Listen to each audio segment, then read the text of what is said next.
C'est-à-dire, par exemple, y garder des habits. On peut sortir les livres et y mettre des habits. On peut, si on veut aussi, on va sortir les livres et y mettre de la nourriture comme des boîtes de conserve. Et vous voyez que là, ce qui est à l'intérieur de l'objet, c'est ce qu'on appelle une valeur.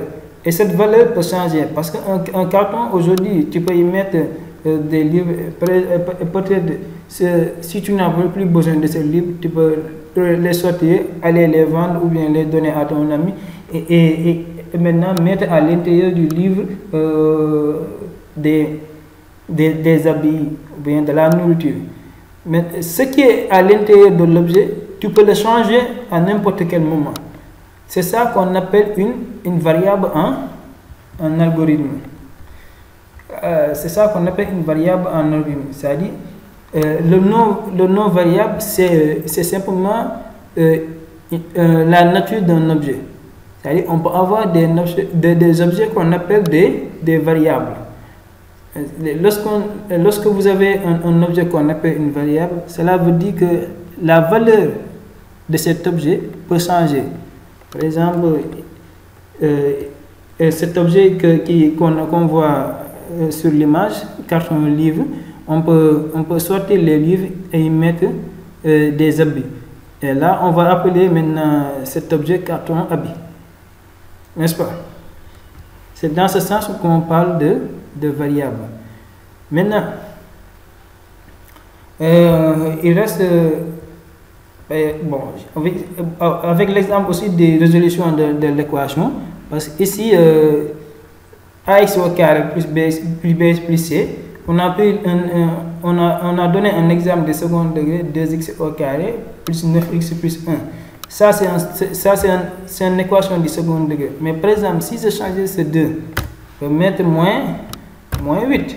Et là, ils mettent un 2. Et là-bas, ils mettent un 6. L'équation, les valeurs de A et B, ils ont changé, mais c'est toujours, on a toujours une équation du second degré.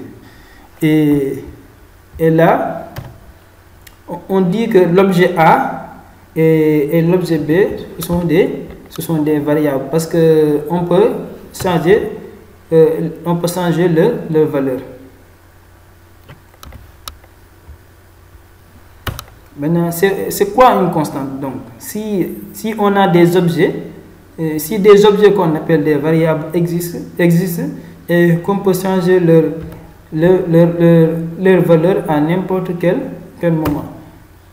Maintenant, si on te dit qu'on a aussi un autre type d'objet, on a aussi un autre genre d'objet qu'on appelle constante. Si vous entendez le mot constante, donc si vous avez compris la notion d'un objet de genre variable, vous devez sûrement comprendre la notion d'un objet qui est une constante. Et tous les deux vous renvoient à la valeur de l'objet. Par exemple,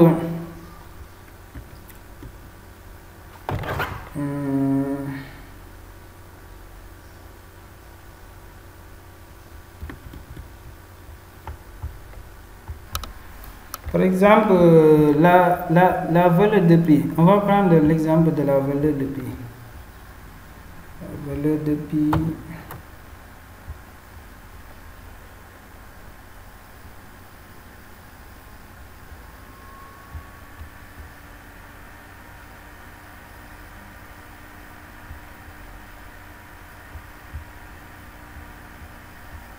Par exemple, la valeur de pi.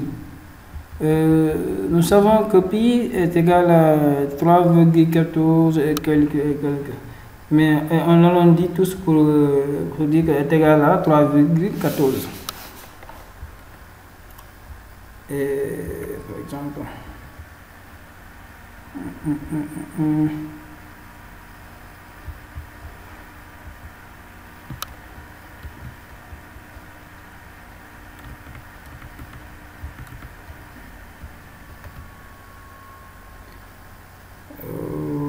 Attendez, s'il vous plaît. Voilà. Maintenant, pi, il est égal à 3,14. Mais maintenant, est-ce que cette valeur de pi, vous pouvez le changer? Est-ce que vous êtes allé dans un pays où vous dites que pi est égal à 3,14 et qu'on vous dit que c'est pas vrai, pi est égal à 2 ou bien pi est égal à 3? Non. N'importe où vous allez dans la vie,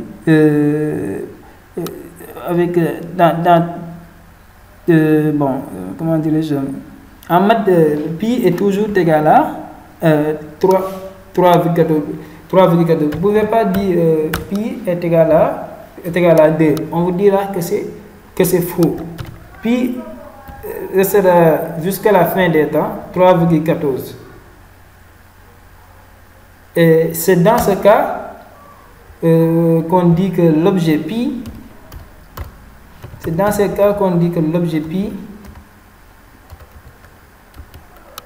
est un objet et une constante. C'est là où on dit que l'objet pi est une constante, parce que la valeur de pi ne change pas. Parce que la valeur de pi ne change pas.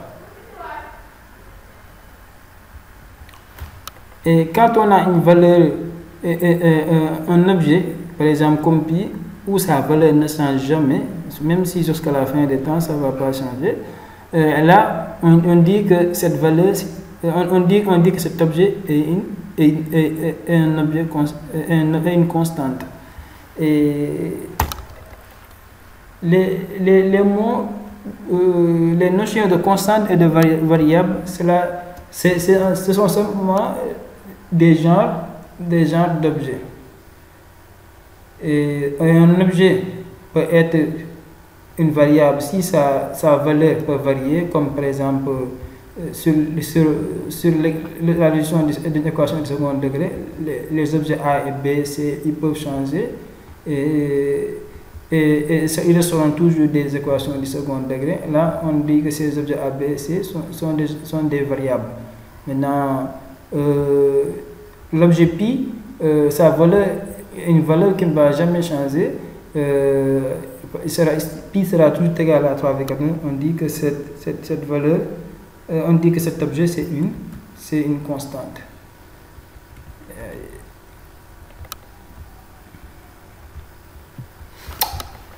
C'est bon pour la notion de valeur. Un petit résumé de la valeur d'un objet, c'est simplement ce qui est à l'intérieur de l'objet. Par exemple,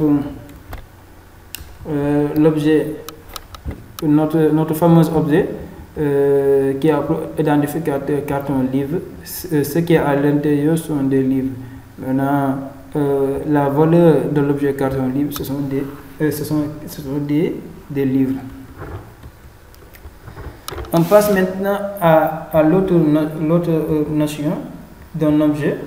Une autre caractéristique d'un objet, c'est son type.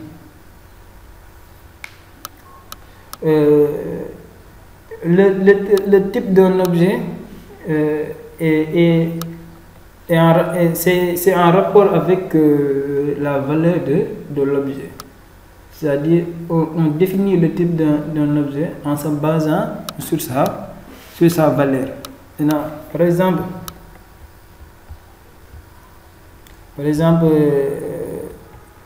l'équation du second degré. Lorsque ici, la valeur de A, c'est moins 8, la valeur de B, c'est 2, la valeur de C, c'est 6. Et que représente 8? Moins 8, c'est un nombre. Et un nombre qui n'a pas de virgule. Maintenant, comment on appelle un nombre qui n'a pas de virgule? On appelle ça un entier. Et là, on dit que le type de cet objet,